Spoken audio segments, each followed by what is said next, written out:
guys, thanks for stopping by my channel. So today's video we're going to be taking a look at the Grizaye colored pencils, and I thought we would do a little bit of coloring with them. I do have a shorts video up already unboxing these pencils and doing a quick swatching if you'd like to check that out. I got these last week. Grizaye very generously sent these to me with no obligation to, they didn't ask me to do a review or anything like that. I did do a previous review on their colorless blender slash burnisher, which I'll put that video in a card as well if you want to check that out if you haven't seen it. I thought we would just do a little bit of coloring today, go over the swatches. They do have this swatch chart available on Grizaye.com. I'll put the direct link down below in the description box.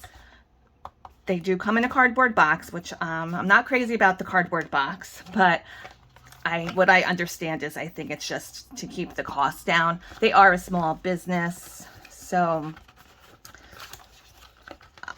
I understand where they're coming from with this kind of packaging, although I'm not a fan of it. I know most people are usually expecting a tin, but do you ever really keep your boxes in the tin? I know I don't. I usually put them in a case. So that's what I did. I put them in this 72 case. They're a little bit out of order because I have been coloring with them, but let's take a quick look at one of the pencils. They're pretty basic, a nice simple design. They're hexagon shaped so they don't roll off the table easily. You'll see the core is 3.8 millimeters, nice thick core. They're pretty comfortable to hold in the hand, and they just simply have the brand name Grizaye, the color name, and the color number. They do go in consecutive order from 1 through 72. And this is the numerical order they are in. They're in a pretty good color family-ish order, I think. The only place where I think it kind of goes a little strange, to me personally, it goes from these like reddish browns to a black, and then starts brown again, and then the charcoal grays to the white. It's just personal preference. It's not really a big deal to me, especially in a small set like this, a 72 set, as long as I have them swatched out. The colors are very nice and intense, pigmented. You don't really have to put too much pressure down to get a nice color payout. Nice colors for flowers, if you like to color flowers, plants, that sort of thing. I think these are good. I would be interested in seeing 120 set maybe eventually, maybe a little bit more in between or lighter colors, like maybe some pastels would be nice too. I really thought this was interesting, this magenta. It leans very much towards red, which I thought was very similar to Pantone's color of the year, Viva Magenta, which does also lean red. I feel like a lot of people might think of magenta as more of like a pinky purplish color. So I thought that was interesting. They did like a more red biased magenta. I do have a color stories up on my channel about the color magenta, and I also just recently did coloring some magenta hair as well. So if you're interested in that, I'll put that in the cards. A lot of cards in this video.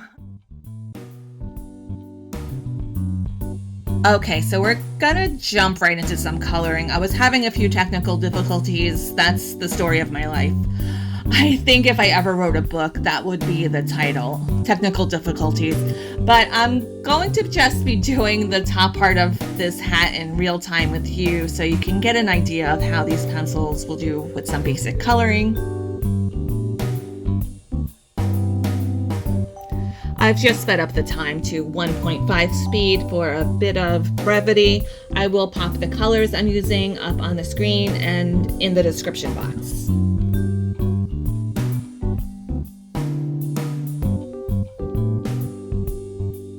This image I'm coloring is from Lana Green's Etsy shop. It's called Likey. She is definitely one of my favorite illustrators. If you guys watch me on a regular basis, you definitely know you do see me coloring a lot of Lana Green images on this channel.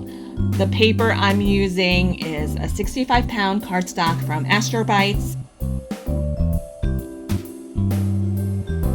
It's in a color called Husk. It comes in a Naturals variety pack.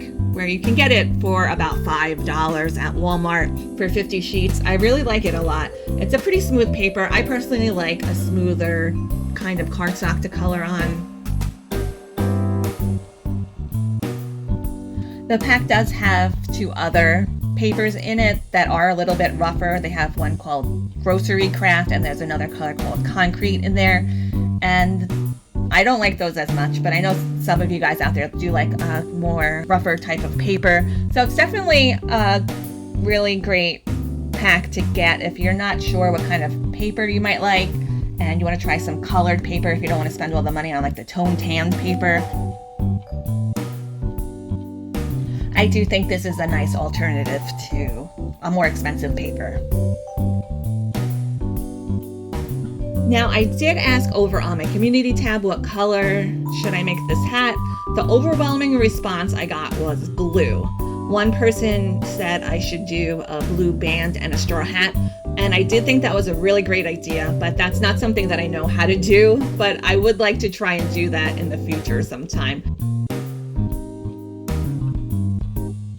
This might even be the first time I've ever even colored a hat. I don't recall ever coloring a hat before, so this is my first time.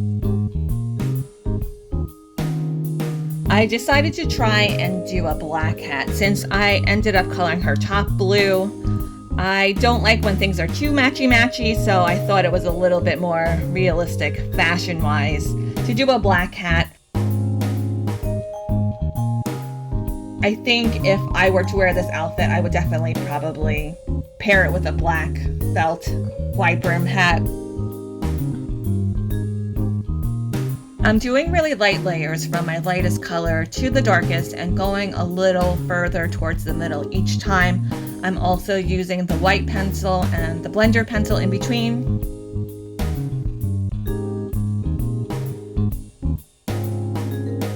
It's basically just rinse and repeat until you're happy with how it looks. I do generally like to work from my lightest color first to my darkest, but it's up to you whether you want to do it that way. Whatever makes you feel most comfortable. Dark to light, light to dark. I know some people even like to start with their mid-tone colors first.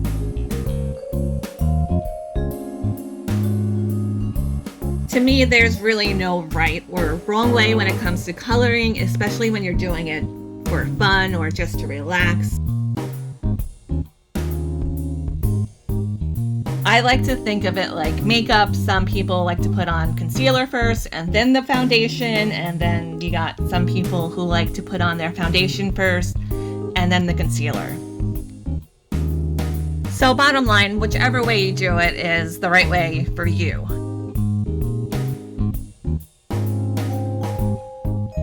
I am really enjoying working with these Grizaye pencils. I did mention in my previous video on the blender pencil that I thought they felt like if a Prismacolor and a Polychromos had a baby, and I do pretty much stick to that assessment. I think they have the best of both. They're relatively soft and blendable, but they're still sturdy enough that they won't break too easily with some mild pressure, and you're able to do multiple layers without a waxy buildup.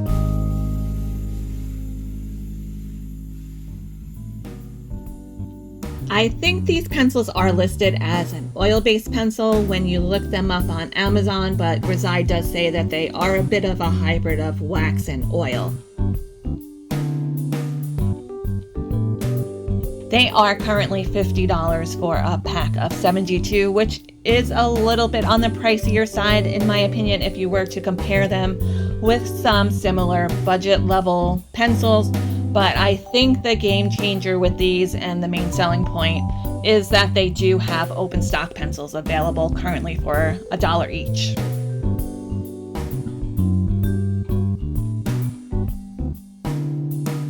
So I do think in the long-term big picture, it is worth it, the price. You won't have to go out and buy a whole new set just for one or a few colors.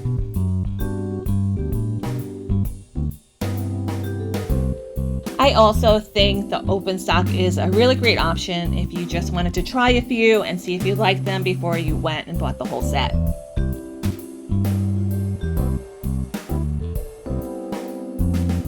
I'm almost finished with this part of the hat. I've got about a minute left. I'm going to finish up the rest of her hat, her phone, and her earrings off camera. And when we come back, we'll take a look at the finished picture.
Okay guys, we're back. I finished up the page. I didn't totally finish up her earrings.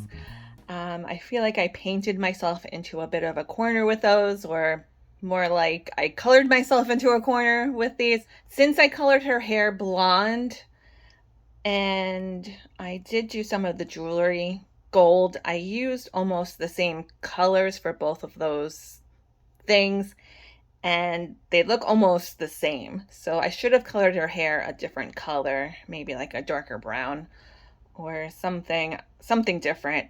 Don't want to do gold because then it'll be too much like her hair. And then I don't really want to do silver because then it will be too close to the hat. So I'm not really sure what I should do about that. I didn't really have a plan for this page when I started. The only plan I really had was in my mind was I knew I wanted to give her a white belt. That's why I picked this husk colored paper. So this is what the Astro Brights pack of paper looks like if you're interested. The husk. Then this is the grocery craft paper, and that's the really kind of thick textured paper. This one's pretty textured too. The honeycomb paper and this concrete. And then you have stone. This one's nice and smooth like the husk. So I like these two the best. I really wish they would just sell husk by itself. I did actually use a little bit of marker on this page.